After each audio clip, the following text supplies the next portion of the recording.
Sometimes life breaks us and silence surrounds us. But what if the darkest moments are the ones where God is working the most? Welcome, my dear friends. If you're watching this today, there's a reason. Maybe you're in a season of silence, a season where it feels like the weight of the world is on your shoulders, and your prayers seem to echo back, unanswered. Or maybe you've been walking through a storm, wondering if there's any hope left. Well, today I want to speak to your heart. I want to remind you that even in the silence, even in the pain, even in the darkness, there is still hope. God's presence is always near, and His love never leaves.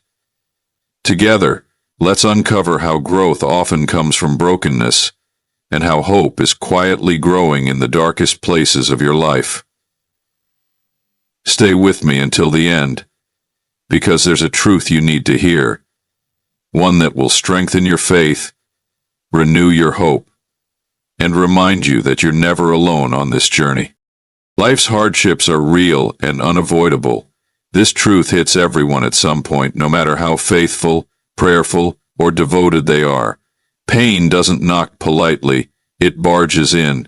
Whether it's the loss of a loved one, a betrayal you never saw coming, financial struggles that break your back, or sickness that leaves you asking, why now? These moments arrive without warning, and when they do, even the strongest hearts can feel like they're falling apart. What makes these moments even harder for believers is the deep internal wrestling. Why is this happening to me when I've tried to live right? That question echoes in the soul like thunder in an empty sky. It's a question not born of doubt, but of desperation. There's a belief, often unspoken, that if you live a good life, a life rooted in faith and kindness, you'll somehow be protected from the worst of what life throws.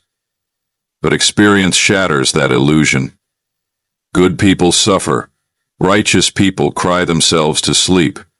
People of prayer still get sick. Life does not offer immunity for goodness. It never promised to. What it offers is reality, raw, unpredictable, sometimes brutal. And yet, this doesn't mean your faith is broken. It doesn't mean you're doing something wrong. If anything, it means your walk is real.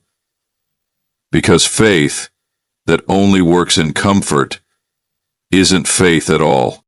In these seasons of deep pain, many begin to feel isolated, not just from people, but from the presence they once felt so close.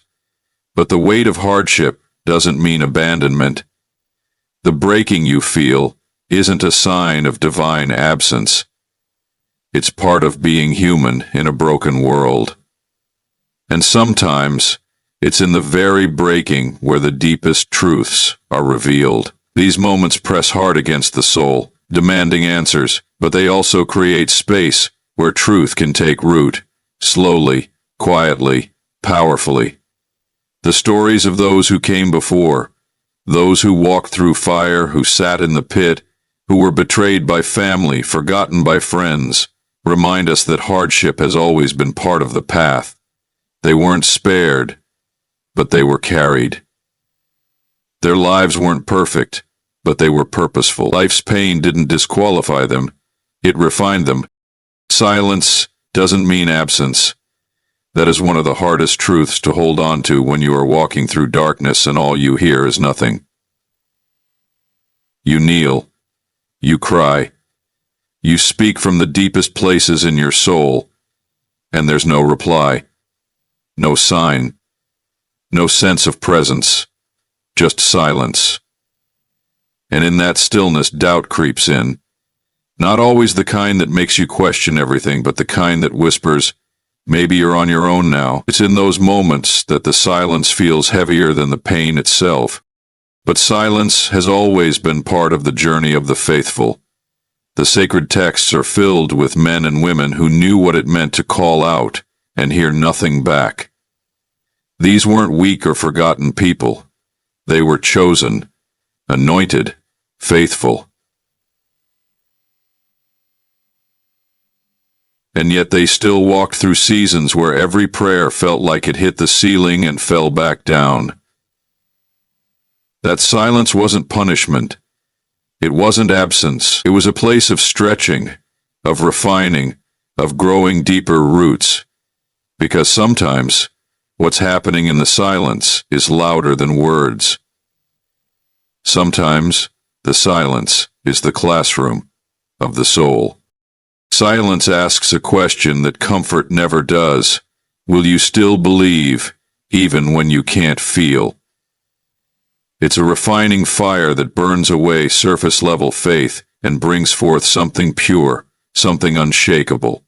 In the quiet where everything seems still, there's often unseen work being done, healing that doesn't come with lightning but with the slow stitching of a wounded heart, direction that doesn't shout but whispers once everything else is silent, strength that's being built not by rescue but by the endurance of waiting. The absence of a voice doesn't mean the absence of a presence.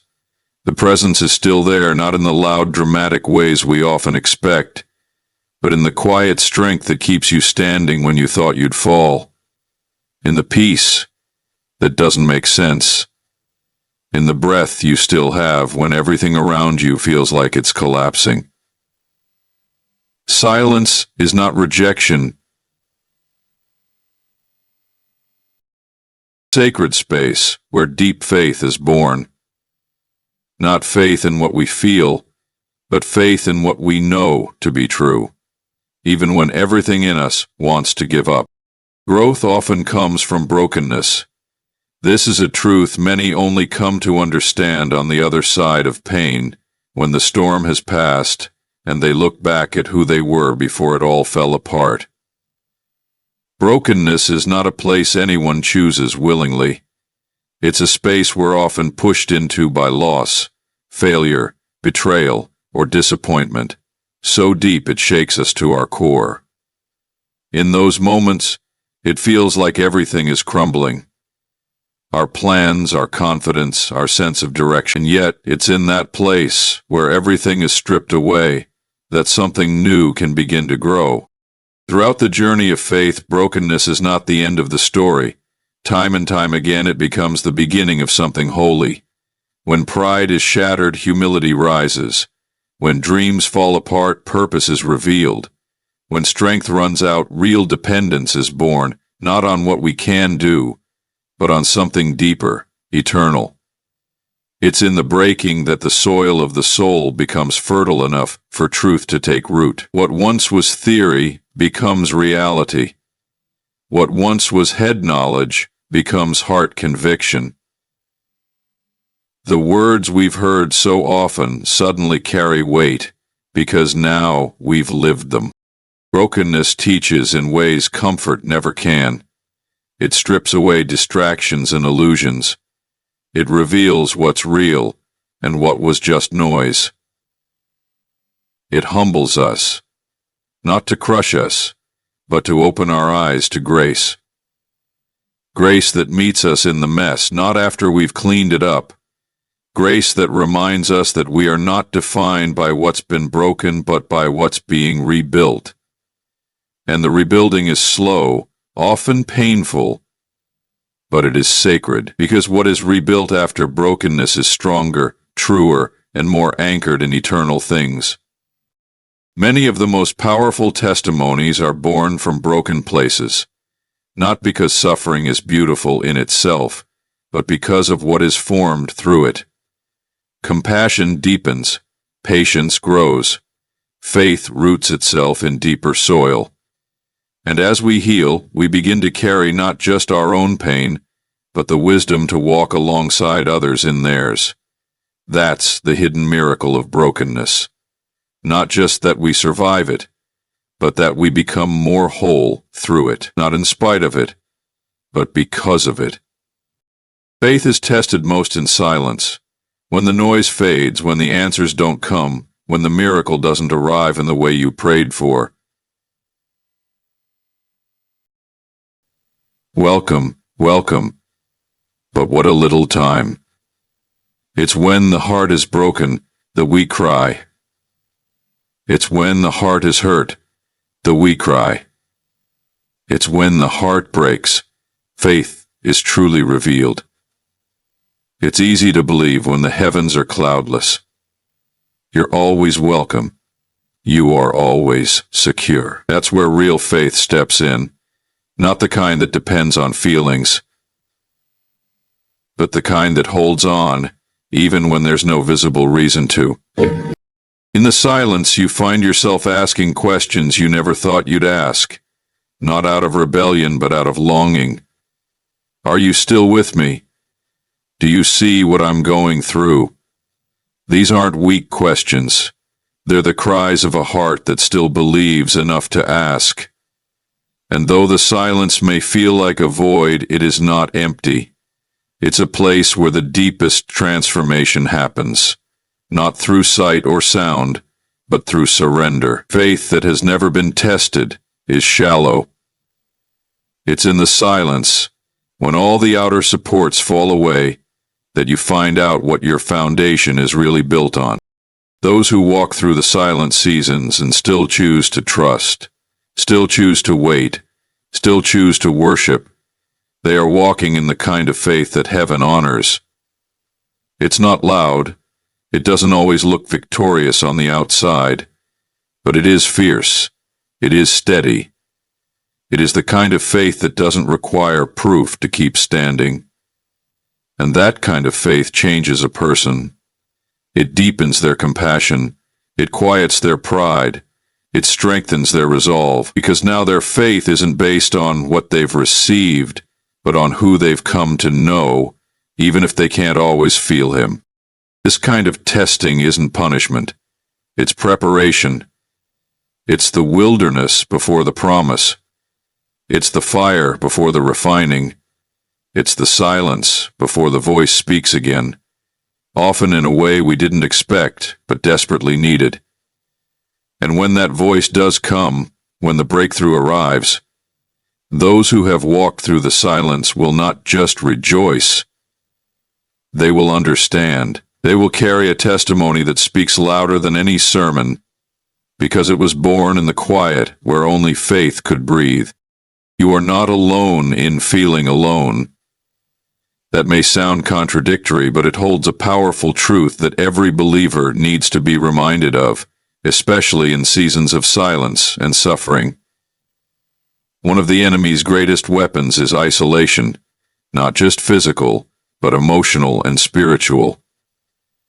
In your darkest moments, the lie whispers that no one else understands, that everyone else is thriving while you're barely holding on, that somehow your struggle is a sign of weakness or failure. But that lie loses power the moment you realize how many faithful people before you have walked through the very same valley. The pages of Scripture are filled with voices that cried out in desperation, wondering if they'd been forgotten. There was a prophet who sat under a tree and begged to die, a king who wrote songs about drowning in sorrow, a betrayed man who was sold by his own brothers and left in a prison cell for years, a woman who wept bitterly over a child she didn't yet have, and countless others who wrestled with silence, confusion, and the ache of waiting. Their faith was real, and their pain was too. They weren't disqualified by their doubts or crushed by their loneliness. Instead, their stories became testimonies of what it means to hold on when everything around you says let go. Even today, all around you, there are people who are silently carrying the same weight. They sit beside you in worship. They pass you in the street, and they smile through the ache. They've asked the same questions, cried the same prayers, and felt the same silence. But they keep going, not because they have all the answers, but because they've come to believe that presence doesn't always come with a feeling. They've learned to trust not in what they see, but in what they know. And what they know is that even in the loneliness, they are not alone. Being surrounded doesn't always mean being seen, but that doesn't make your journey any less sacred. Your quiet tears, your whispered prayers, your effort just to get out of bed, they matter. They are part of a larger story, a deeper fellowship, one that stretches across generations of people who have walked through the dark and still held on to hope. You are not the first to feel this way, and you will not be the last, but you are seen, you are heard, and you are not walking this road by yourself. Hope is found even in the dark. This is not wishful thinking or empty comfort. It's a truth born from the experience of those who have walked through the deepest valleys and still found a reason to keep going. Darkness has a way of making everything feel final. It clouds vision, confuses direction, and convinces the heart that there's no way forward. But hope doesn't need light to exist. It is not dependent on circumstances or surroundings. It doesn't vanish in silence or crumble in suffering. True hope is like a seed buried deep underground. It grows in the unseen, in the quiet, in the pressure. So many people think hope is the reward at the end of the struggle, but often it's the very thing that carries us through it. It whispers in the night, not shouting promises, but reminding you to take just one more step. It's in the decision to keep showing up, to keep praying even when you hear nothing back, to keep trusting even when everything in you wants to shut down. Hope is not always a burst of emotion or a flash of clarity. Sometimes it looks like barely holding on, and that's still hope. Sometimes it's just choosing not to give up, even when giving up would be easier. Throughout history, the people of greatest faith weren't the ones who avoided hardship. They were the ones who stood in the middle of it and refused to let go of that small thread of hope. Not because they saw the end clearly, but because they believed there was one. That kind of hope isn't manufactured by positive thinking. It's formed in the tension between what is and what could be, between despair and courage. It survives the night because it's anchored in something eternal, not temporary. Even in your darkest moments, when your prayers feel empty and your strength is gone, hope is still alive. It may be quiet, it may be fragile, but it's there. It lives in the quiet conviction that this pain has a purpose, that this season has an end, and that this breaking is not the end of your story. Hope refuses to die in the dark because it knows the dawn is coming. And even if you can't see it yet, even if you can't feel it, hope is what keeps your heart beating toward that light. In conclusion, life can often break us, and in the moments when it feels like God is silent, we may find ourselves questioning everything. But as we journey through the pain, the silence, and the uncertainty, we are reminded that we are never truly alone. Even in our brokenness, there is growth. Even in our silence, there is a refining of our faith. Our hope, though sometimes hidden, is still present, growing quietly, carrying us through the darkest of nights. And through it all, we must remember that the challenges we face are not signs of abandonment, but opportunities for a deeper connection to the eternal truths that sustain us. Our faith is strengthened, our trust deepened, and our hope solidified as we learn to hold on, even when we cannot see the way forward. I want to thank each of you for being here today, for being a part of this community. Your presence is a reminder that we are all in this journey together. No matter what you are facing, know that you are supported, you are loved, and you are never walking this path alone. May you find strength in the silence, peace in the waiting, and hope in the darkest places. Thank you.